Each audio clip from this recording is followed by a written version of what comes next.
Alright y'all, welcome back to the channel and to some more buckshot testing, and today we've got another very interesting combination to try out that I've got some decently high hopes for as well. This choke has shown us a few very good results in the past, but I think a little bit of it might be determined more by the shell that we run through it or the shot size that we run through it rather than just the choke itself, because we've seen some okay results and then we've seen some really nasty results as well. So with today's shell combo, I think we've got a decent chance at seeing another pretty devastating result. But for the shells we're running today, I brought out some more of the Federal Power-Shok buckshot loads. These ones are the 12 gauge, 2 3/4 inch, 8 pellet triple aught buck loads at 1325. These have definitely shown some promise in our testing so far. From what I remember, they were always pretty decent, but I don't know if we found that perfect choke combo for them just yet. They are a buffered load with a wad as well, although they're not plated, and I think it gives us a pretty decent chance for getting a really nice pattern through today's choke combo as well. But for the setup we're running, I brought out the Remington 1187. It's got a 28-inch barrel on it, and for the choke, we've got the Trulock Boar Blaster in here today. This is a 700 constriction, so 0.700. Mathematically speaking, that should technically equal a full choke if you're going strictly by the numbers and their intervals between choke constrictions on paper anyway, but based on Remington's factory chokes, this is about somewhere between a modified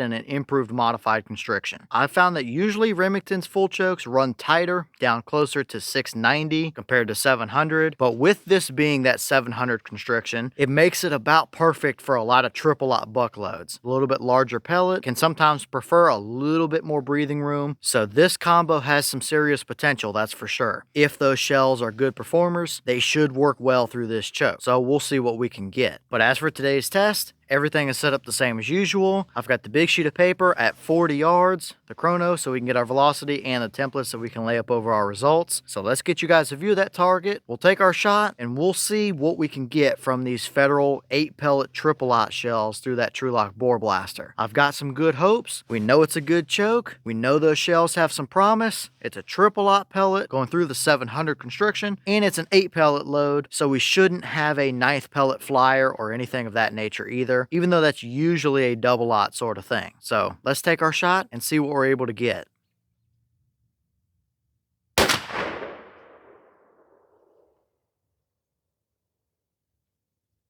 Alright, that shell gave us 1246 through the chrono. Boss claim is 1325. We have a 28-inch barrel and a little bit of choke out of the end, so we were a good bit below their claim, but I don't think that's inherently too bad of a thing for these shells in this combo. Sometimes a little lower velocity can help them pattern good, and still mid-1200s is plenty good enough for a triple aught buck load. So let's go check out our pattern and see how they actually performed.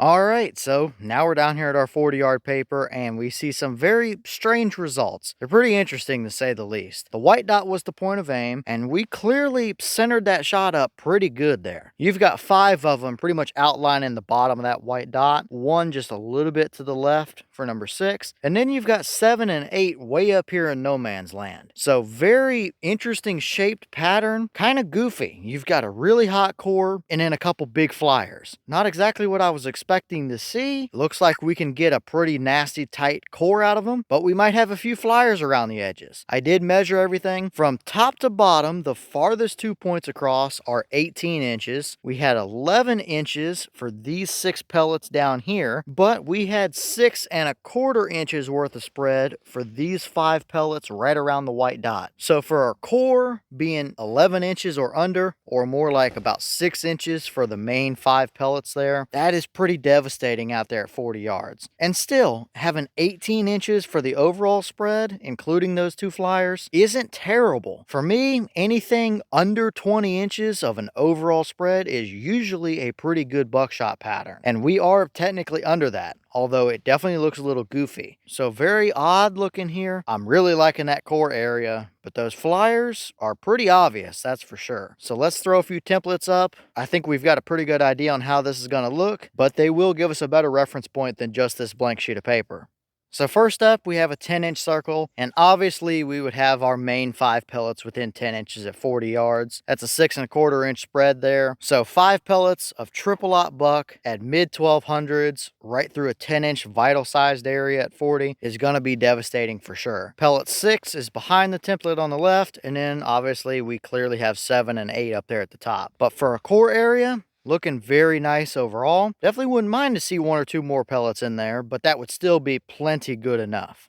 Next up, we have our deer template. If we line it up with our point of aim, we would have had those 5 pellets right through the heart and lungs area, with number 6 maybe farther back lungs, liver area, and we would have probably clipped him with 1 of those other flyers right on the very top edge of his back, but still having at least 5, if not 6 pellets right through the lungs and heart area. That's triple-aught buck, and they're moving at a good velocity, so that deer would not have made it very far, if anywhere at all. So although we did throw a couple flyers, that is still a plenty capable enough pattern out to 40 yards for an average deer hunt scenario. If that's what I had, I would definitely run it, but I would probably take another shot or 2 if I had a couple boxes of these, just to see if those couple flyers were a fluke or if it typically does throw 1 or 2 here or there. But still, that core area absolutely gets the job done, no doubt about it.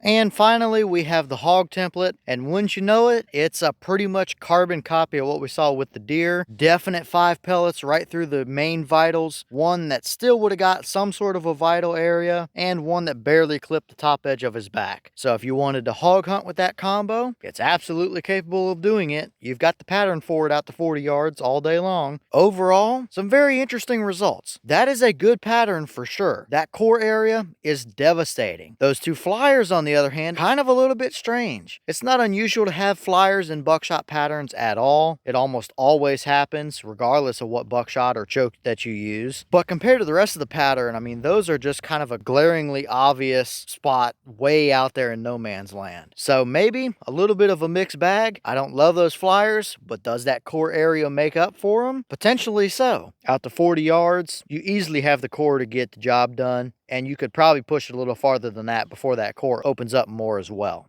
And here's the wad from that shell. Very basic Federal buckshot equipment here. Pretty much all their buckshot loads have this wad or some slight variation of this wad in them. It's basic, it's simple, but it does the job. Those did have buffer material in them as well, but they were not plated pellets. No major damage or anything here. So I think the wad did its job all right. Maybe those 2 flyers were the ones that were sitting on top here, and the rest of the actual shot column tried to push through them and just flung them out to the side somewhere. I don't know, it's a possibility anyway, but the wad looks just fine overall. Alright y'all, well, what did you think about that performance right there? Definitely a pretty unique looking pattern, that's for sure. We've had plenty of buckshot combos with nice, tight, hot core areas. We've had plenty of them that throw flyers around the edges, but I don't know if we've ever had pretty much a split like that, where you've got both a super tight core and it threw a couple flyers way off in no man's land. So pretty interesting looking pattern overall, but with that kind of a core area, can you overlook those couple flyers? Potentially so. If this is the kind of load or choke combo that you want to use, it's clearly good enough out to 40 yards for any average deer hunt or hog hunt situation, that's for sure. If that's what I had or needed to run, I wouldn't be afraid to use it out to 40, but I probably would do a little more testing with it just to see if the flyers are a consistent factor or not. So some pretty interesting results here today, that's for sure. Both kind of what I expected and kind of surprising as well. But leave all your thoughts down below. Is that about what you expected to see? Were you a little surprised one way or the other? Have you tested any of these Power-Shok triple-aught buck loads, and if so, what kind of results have you seen? Is this a combo you would use in a hunting scenario, or are you a little bit on the fence about the looks of that pattern with how tight the core is versus it throwing the flyers? Would you like it tighter? Would you like it a little more even, or anything of that nature? And maybe what other combos do you want to see us run with either those triple-aught Power-Shok loads or that Boar Blaster choke? Let me know all that down below. But with that being said, I've got some more testing to get done for you guys, so I'm going to get back to it. As always, you have the channel Instagram as well as the mailbox where you can send stuff if you'd like. All that information will be in the description if you're interested in it, but I'm going to get back to it, so I'll see y'all in the next one.